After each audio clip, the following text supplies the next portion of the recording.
तो अब आ जाए यूक्रेन की तरफ, जहां से प्राइम मिनिस्टर मोदी अभी दौरा मुकम्मल करके वापस गए हैं और उन्होंने रशिया और यूक्रेन के दरमियान 115 और 115 कैदियों का तबादला करवाया। वजीर आजम मोदी का कल ही एक विजिट हुआ है यूक्रेन का, जिसके बाद एक मुश्तरका एलामिया भी जारी किया गया है। वो ये हुआ है कि यूक्रेन और रशिया के बीच for the very first time, ये जब से जो यूक्रेन की तरफ से एक हमला किया गया अगस्त के महीने में, तो उसके बाद पहली बार प्रिजनर स्वैप हुआ है। अब देखिए, ये खबर उस वक्त सामने आई जबकि अभी मोदी साहब वहां से विजिट करके वापस पहुंचे हैं। वो इस वक्त यूक्रेन के विजिट पे हैं और वही एक वाहिद इस दुनिया में सियासतदान रह गए हैं या लीडर रह गए हैं जो कि रूस और यूक्रेन के दरमियान एक काइंड ऑफ सीज फायर करवा सकते हैं, कुछ ब्रिजिंग करवा सकते हैं, कुछ मतलब वॉर को खत्म करवा सकते हैं। जेलेंस्की ने ये कहा है कि आपका बड़ा असर वसूख है, आपके बड़े अच्छे दोस्त हैं, आप जंग रुकवा सकते। You're a big country, you have big influence and you can stop Putin.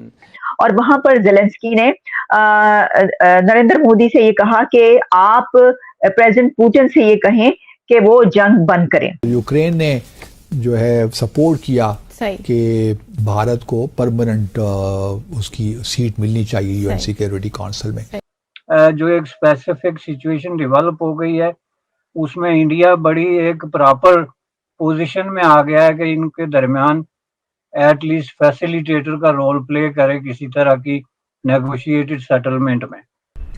नमस्ते दोस्तों, जय हिंद। हिंदुस्तान स्पेशल में आपका स्वागत है। दोस्तों, प्राइम मिनिस्टर नरेंद्र मोदी अभी यूक्रेन का दौरा करके लौटे ही थे कि रूस और यूक्रेन से एक अच्छी खबर सामने आ गई है। दोनों देशों ने 2.5 साल से जारी जंग के दौरान बनाए गए युद्ध बंदियों को छोड़ने का फैसला किया है। दोनों ही देशों के मिलाकर कुल 230 युद्धबंदी अपने अपने वतन वापस लौट गए हैं। यूक्रेन की धरती पर प्राइम मिनिस्टर मोदी ने यह साफ कर दिया था कि वो युद्ध के पक्षधर नहीं है और केवल शांति का संदेश लेकर आए हैं। प्राइम मिनिस्टर मोदी ने कहा था कि मैंने रूसी राष्ट्रपति की आंख में आंख डालकर कहा था कि युद्ध किसी भी समस्या का समाधान नहीं हो सकता। ऐसे में दोनों देशों का युद्धबंदियों का छोड़ना शांति की दिशा में एक सकारात्मक कदम के रूप में देखा जा रहा है। एक बयान में रूसी रक्षा मंत्रालय ने कहा, दोनों देशों के बीच बातचीत के बाद रूस के कुस्कर क्षेत्र में पकड़े गए 115 रूसी सैनिकों को कीव शासन द्वारा नियंत्रित क्षेत्र में वापस कर दिया गया है।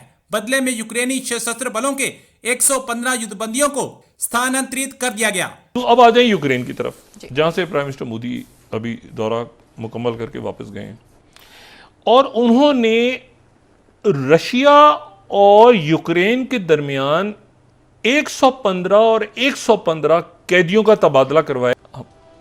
पहला हक पड़ोसियों का होता है। आप यकीन करें, मैं कोई एक बात ऐसी यहाँ पे नहीं कर रहा जिसमें कोई नेगेटिव, मैं वो बात बता रहा हूँ जो हकीकतन हो रही है और मैं इसको समझने से कासिर हूँ। वहाँ पर जो इंडिया के उनके जो डिफेंस मिनिस्टर हैं वो अमेरिका का दौरा कर रहे हैं और मुझे तो उनके दौरे की जो स्टेटमेंट आई है, लॉयड ऑस्टिन से उनकी मुलाकात हुई है वहाँ पे। 30 स्लाइड मैंने इसका रीड आउट पढ़ा है। दोनों मुल्क बड़े अच्छे हैं और हम मतलब साथ साथ मिलकर चलेंगे और इसमें और इसके अलावा मुझे तो कोई चीज़ नज़र नहीं आई। और उन्होंने कहा कि डीप पार्टनरशिप होगी दोनों मुल्कों की, एक free and open and free Indo Pacific region होगा। ठीक है ना, ये रीड आउट में आगे भी देख लें इसमें क्या है। मतलब मुझे तो इसमें कोई बात नहीं समझ में आ रही कि क्या है।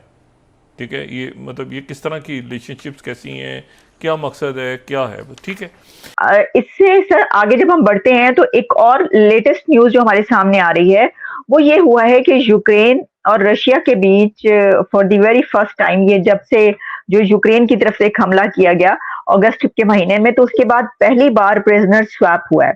अब देखिए, ये खबर उस वक्त सामने आई जबकि अभी मोदी साहब वहां से विजिट करके वापस पहुंचे हैं और वहां पर जेलेंस्की ने नरेंद्र मोदी से ये कहा कि आप प्रेसिडेंट पुतिन से ये कहें कि वो जंग बंद करें। तो ये सर मीडिएशन की आपको पता है काफी अरसे से बातें चल रही हैं और कहा जाता है कि मोदी साहब का स्टेटस है वो कि वो करवा सकते हैं।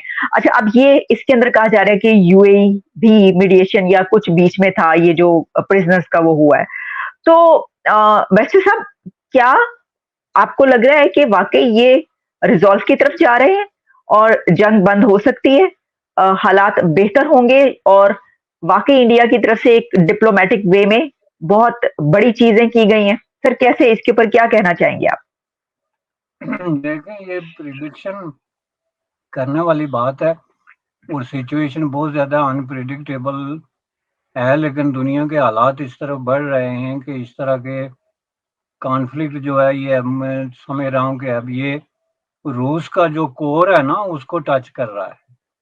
तो ये रूस के लिए एक सिचुएशन ऐसी नई क्रिएट हो रही है जिसमें उनको बहुत जल्दी हंगामी बुनियादों पे जो है इस मसले को एड्रेस करना होगा, चूंकि ये गेम अब उनके हाथ से निकलती चली जा रही है। तो इस हवाले से जाहिर है कि इस वक्त अगर आप दुनिया में जो एक स्पेसिफिक सिचुएशन डेवलप हो गई है उसमें इंडिया बड़ी एक प्रॉपर पोजीशन में आ गया है कि इनके दरमियान एटलीस्ट फैसिलिटेटर का रोल प्ले करे किसी तरह की नेगोशिएटेड सेटलमेंट में, चूंकि दोनों जो है उसकी बात सुनने के लिए तैयार हैं।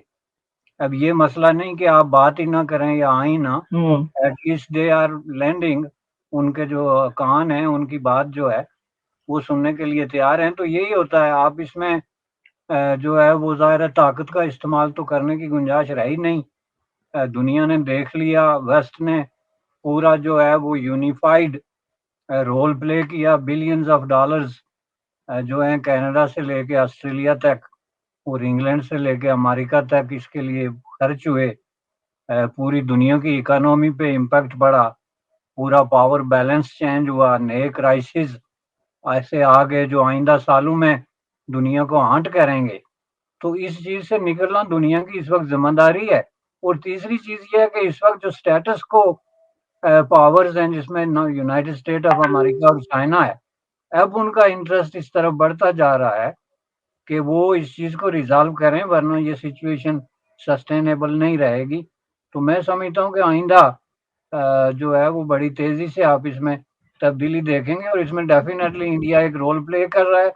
और ये रोल ऐसे नहीं है कि अचानक हो गया, ये मैं बार इसका जिक्र कर चुका हूँ कि इसके पीछे एक सॉलिड हिस्टोरिकल जो है वो फाउंडेशन है, जो नॉन अलाइन मूवमेंट से लेके तो आपका एक प्रिंसिपल स्टैंड अगर रहा है इंटरनेशनल डिस्प्यूट्स पे कि आप लोगों के साथ हाथ करने या उनके साथ डबल स्पीक करने के बजाय जो है आप बात को किसी मकसद के लिए और अमन को प्रमोट करने के लिए अगर रख रहे हैं तो उसकी बिलाखर किसी न किसी सतह पे जो है वो जाहिर है पॉजिटिव रिस्पांस आता है। दैट्स व्हाट जो है वो इस वक्त मुझे नजर आ रहा है यूक्रेन, रशियन और जो इंडियन पॉलिटिक्स।